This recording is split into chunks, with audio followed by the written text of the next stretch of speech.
All right, so stealing first base. I mean, come on, right? Go ahead. You hear that and it's like, wait, what? You can't. It sounds weird. It sounds wrong, right? It's like walking backwards to get somewhere faster. It doesn't compute. But I gotta say, diving into this with you has been fascinating because turns out it has happened. Like multiple times in baseball history, players have actually stolen first. Not in the way you'd think, obviously, but they've done it. You know, it's one of those things that as soon as you hear it, you're like, wait, is that even possible? Yeah. And it really speaks to how people, look for these loopholes or these interesting ways to kind of push the boundaries of what's possible in baseball. Totally. So in this deep dive, we're going to look closely at two of those times. We've got one way back in the early 1900s, this guy, Herman Germany Schaefer, a major leaguer, who pulled this off.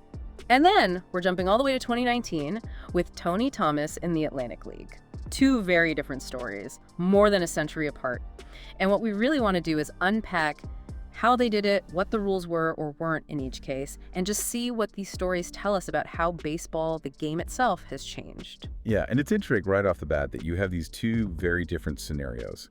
One where it's like pure ingenuity on the part of the player, working within the existing rules, and then another one where it's like this top-down, almost experimental rule change that leads to this unusual situation. So let's start with good old Germany Schaefer. So this guy was playing, like we said, Major League Baseball back in the early 1900s, and he's credited with being the first pro player to steal first. But it's the how he did it that just makes it such a crazy story. He wasn't running from home plate, that's for sure. No.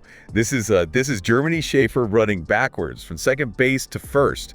I mean, you almost think, is this like a Three Stooges routine? But no, this was a real thing in a major league game. And it really makes you think about the game back then, and what was allowed, what wasn't even considered, It's mind-boggling. We even have the date and everything. This was August 4th, 1911. Schaefer's playing for the Washington Senators. They're up against the Chicago White Sox. Bottom of the ninth, tied at 0-0. And Schaefer's on first, Clyde Milan's on third. So tension's high, right? Oh, yeah, definitely a high-pressure situation. And Schaefer, he does what you'd expect. He steals second, so now he's in scoring position. Yeah. Trying to rattle those White Sox, I guess. Yeah, trying to make something happen, put the pressure on them. Classic baseball strategy. Yeah. But here's where it gets wild. Next pitch comes in, and Schaefer takes off from second. But he runs back to first. Full speed, in reverse. Can you imagine being there just watching this unfold? I mean, the sources really describe it as like mass confusion on the field. The White Sox players, the umpires, everyone's just, what is happening here? And it highlights something crucial about baseball history. There was no rule against it. Like nobody had ever thought to write down, hey, you can't run the bases backwards. It was just this unwritten, assumed part of the game. So it wasn't just like he was, goofing off or something. There was an actual thought process behind this. What was he trying to do? He was trying to bait the catcher, Fred Payne, into throwing the ball to first base. The idea was if Payne makes that throw, that might give Clyde Milan, who's on third, the chance to bolt for home and score that winning run. Kind of like a double steal, but with this super unorthodox first part. Oh, I see. So like a reverse psychology move. Did it work? Did Milan score? Not that time, no. Unfortunately, what happened is after Schaefer went back to first, he then tried to steal second again, running the right way this time. Ended up getting caught in a rundown. And in all that chaos, Milan did try to make a run for home, but he got thrown out too. So brilliant in its unexpectedness, sure, but didn't quite lead to victory that day. But it sounds like this wasn't the only time Schaefer tried this. There's another story about him doing this, right? Yeah, there's this great anecdote from his teammate Davy Jones. Jones said that a few years earlier, maybe around 1908, against Cleveland, Schaefer pulled the same move. And according to Jones, it worked that time. Schaefer goes back to first, then steals second again, and the throw lets Jones score from third. It's a fantastic story. Unfortunately, we don't have any newspaper reports to back it up like we do for the 1911 game. Still, it really paints a picture of Schaefer as this real character, right? Someone who's not afraid to try something completely different, to bend the rules, maybe even break them. And the sources all talk about how he was a prankster, a showman, a real entertainer on the field. This whole backwards base stealing thing just fits right in with that. Totally. He was known for doing all kinds of crazy stuff. Like one time, he comes out to the field wearing a full raincoat on a sunny day. Another time, he's got this huge fake mustache he wears during his at-bat. And there's even a story about him, after hitting a home run, he pretends to shoot the pitcher with his bat like it's a rifle. Oh my God. It's like he just wanted to keep everyone guessing. And he definitely brought a certain energy to the game. And it wasn't all just for laughs either. Like, he actually talked about this stuff, about how he used humor and antics to kind of mess with the other team, get in their heads. There's a quote from him in the Sporting News back in 1912. He says, "A little comedy injected into baseball at the right time is a good thing." And he talks about how it can help loosen up his own team and maybe distract the opponents. So it sounds like he saw it as part of his strategy. That's fascinating. It really shows how he saw the mental game as an important part of baseball. And it's remarkable when you consider that his batting average was pretty average, nothing spectacular. But the sources all point to him being a huge fan favorite. One writer even said he was second only to Ty Cobb, the Georgia Peach himself, in terms of drawing crowds. So it really shows that a player's value to a team can go way beyond just the numbers, right? Absolutely, yeah. It's about that personality, the entertainment factor. Okay, so that's Germany Schaefer stealing first base, literally by running backwards. And now, let's fast forward a century to 2019 and Tony Thomas. Now, this one isn't about finding some loophole, is it? It's a completely different situation. It is. It's all about an experimental rule change. So this is July 2019. Tony Thomas is playing for the Southern Maryland Blue Crabs in the Atlantic League, which is an independent league. But the crucial thing here is the relationship between the Atlantic League and Major League Baseball. Right. This isn't just any minor league. There's a specific reason why this particular rule was being tested there. Exactly. So beginning in February 2019, MLB and the Atlantic League had this partnership. And the whole point was for MLB to use the Atlantic League as a kind of testing ground for new rules, new equipment, all kinds of stuff they were thinking about trying out in the majors. It's like a research and development lab for baseball. That's a great way to put it. And one of the things they were testing was this rule that let batters run to first base on any pitch that wasn't caught cleanly. So a wild pitch, a pass ball, even a strike three that bounced before the catcher caught it, the batter could just take off for first, even if it wasn't a traditional drop third strike. Okay, so that's a pretty big change. So how did Tony Thomas take advantage of this new rule? So picture this.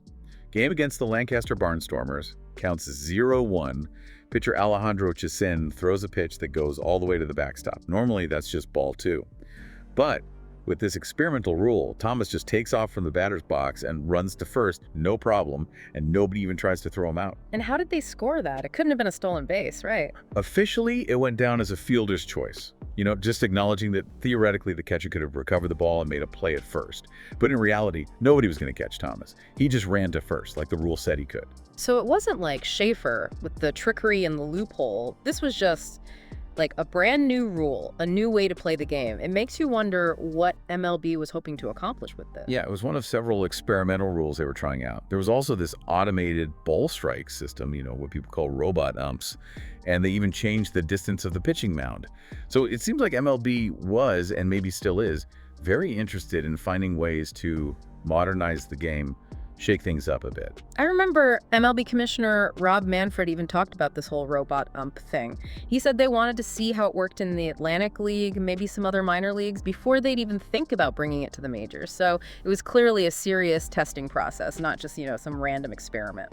And this really highlights the difference between Schaefer and Thomas.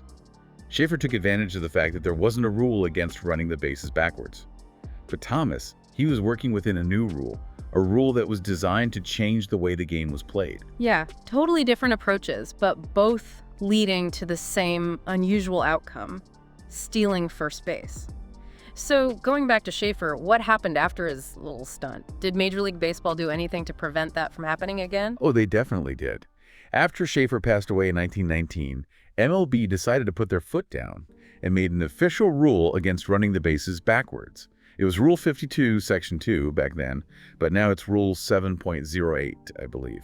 And what does that rule say exactly? How did they prevent another Germany Schaefer situation? Well, it basically says that runners can't run the bases in reverse order, for the purpose of confusing the defense or making a travesty of the game, as they put it. And it instructs the umps to immediately call time and to clear the runner out if they try it. No more shenanigans. So that was the end of that. Germany Schaefer went down in history as the only MLB player to successfully steal first base by running backwards from second.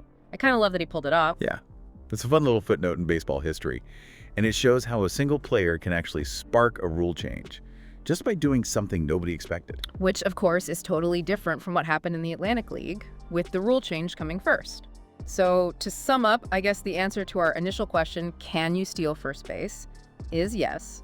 Herman Schaefer did it in the majors in his own unique way, and Tony Thomas did it well over 100 years later thanks to an experimental rule in the Atlantic League. Two very different paths to the same strange outcome.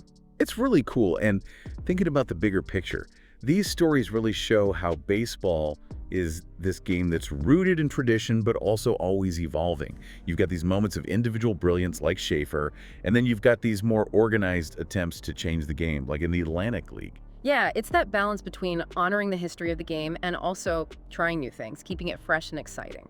Exactly. And I think that leads to a really interesting question for everyone listening. If we can have these two very different examples of stealing first base, what other seemingly impossible things in baseball might be possible in the future?